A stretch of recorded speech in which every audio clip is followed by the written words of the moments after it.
Imagine standing at the edge of a vast timeline, stretching endlessly behind you and ahead of you.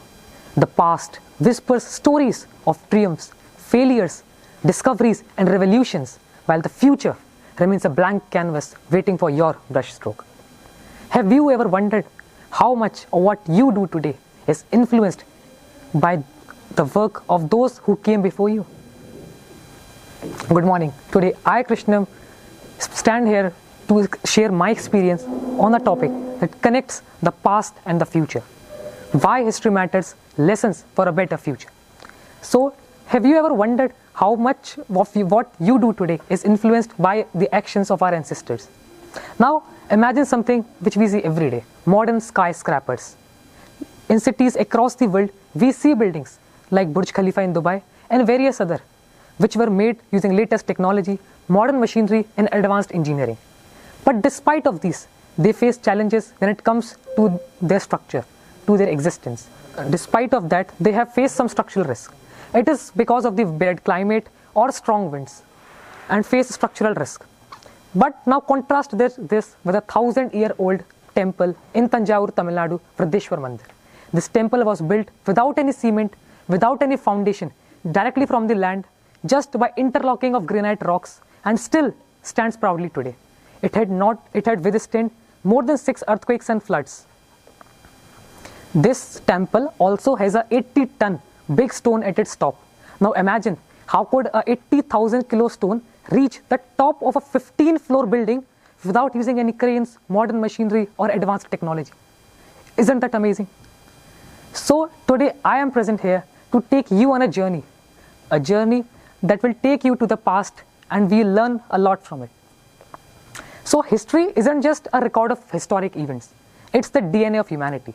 History is the foundation upon which the modern society is built. History teaches us how to move forward in our life. It is not just a record of historic events, it shows us the way to our forward life. So now there may be times where we can't see the impact of history in the world, but it is present everywhere. The most important impact of the history in the world is in shaping the modern governance and policies. Modern governance and policies are based on ancient civilizations such as the Mesopotamians and the Greece. Indian texts like Manusmriti and Arthashastra have laid down policies and frameworks on which the modern legal practices are based upon. In fact, Ashoka the Great, the modern emperor, was the first one to implement the self-governance policy, welfare-oriented governance, which was based on the principles of equality, justice for all, and treating all religions equal. He was the first one to implement such policy. Another aspect where the history teaches us is in the science and technology. Whenever we hear about science and technology, we think about the cutting-edge innovations, but they have been developed by the scientific discoveries that dates back thousands of years ago. Take the example of Ayurveda. Ayurveda, the science of medicine. Ayurveda is one of the oldest science of medicine originated in ancient India. It connects the mind, body and the spirit of a person. In fact, former Kenyan president's daughter, who lost her eyesight because of a surgery was not cured by anyone across the world, was cured in Kochi, India, just by using the Ayurvedic technique. Another important learning which we can take from the history is Vastu Shastra. Vastu Shastra is the ancient Indian architecture. It aims to harmonize human dwellings with the natural forces. It creates harmony in the place by understanding the natural forces, conservation of energy, and uses geometry, aesthetics, and the energy flow to understand that. Another is the Rig Veda, which includes the knowledge of cosmos and astronomy. Rig Veda contains hymns which tells us about the creation of the universe, which closely resembles with the modern scientific views. In fact, I was shocked by a story about Shri Krishna, by which proves that the modern multiverse theory was also mentioned in our texts. So once Brahmadev got to know that Shri Krishna had defeated a demon called Aghasur, and he knew that he was so powerful that it was not possible for a small boy to kill that. So he thought that the Krishna has deceived everyone and making everybody fool. So he tried to test Krishna. He stole away all the friends and calves of Krishna and tried to test Krishna. Krishna understood that it was the deed of Brahmadev. So he made various forms out of himself and made them identical to his friends and calves. Brahma was shocked to see those friends and calves and understood that it was something bigger than him.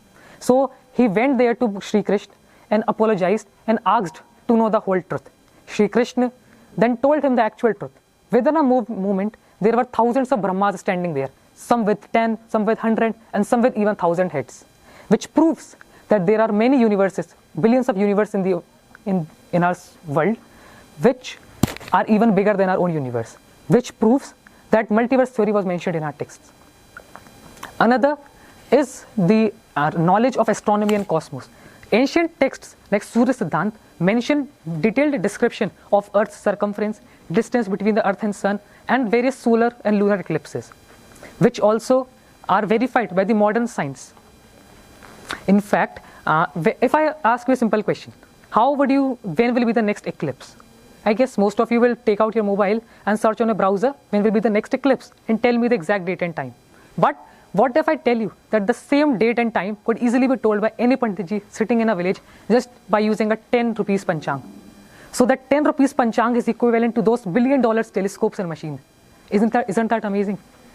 Isn't that fascinating that the panchang, which was built thousands of years ago, today also gives the exact calculation of the eclipses? Another important learning which we can take from our history is to learn from the consequences of our mistakes. For example, the partition of India, a tragic chapter in the Indian history, tells us the importance of peace, of being collective, and of understanding each other. Another important learning which we should take from our history is the respect of women. In our culture, we have always respected women, and we always worshipped women as Shakti. There are many festivals like Durga Puja, Navaratri, which are meant to worship goddesses. In fact, in our culture, women were given more respect than males.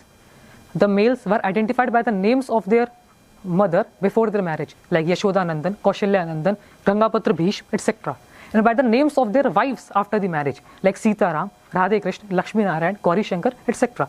This proves how much respect the females were given in our society.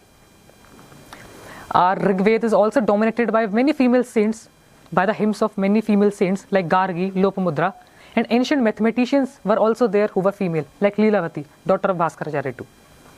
Now, that was all we can learn from the history. Now, there are so many epic literatures as well. Epic literature gives us the importance and tells us so many values which are important for a student. Example, Bhagavad Gita. Bhagavad Gita gives us the values which a student should implement in his life. It teaches that one should focus on his karma, not on the result. It allows the student to focus on his work, not on the results, and be calm. Another is treat defeat and win, and gain and loss as the same. It allows the student to remain calm and composed in every situation and makes him feel better.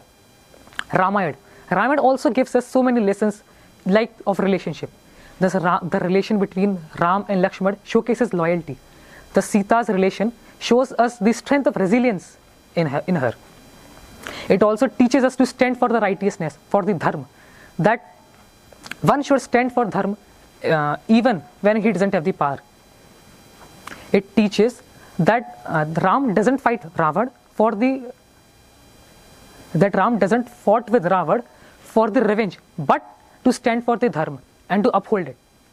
It also teaches us that we should never give up in our life and fought until our last breath. Another example of modern history which teaches us is the India's freedom struggle.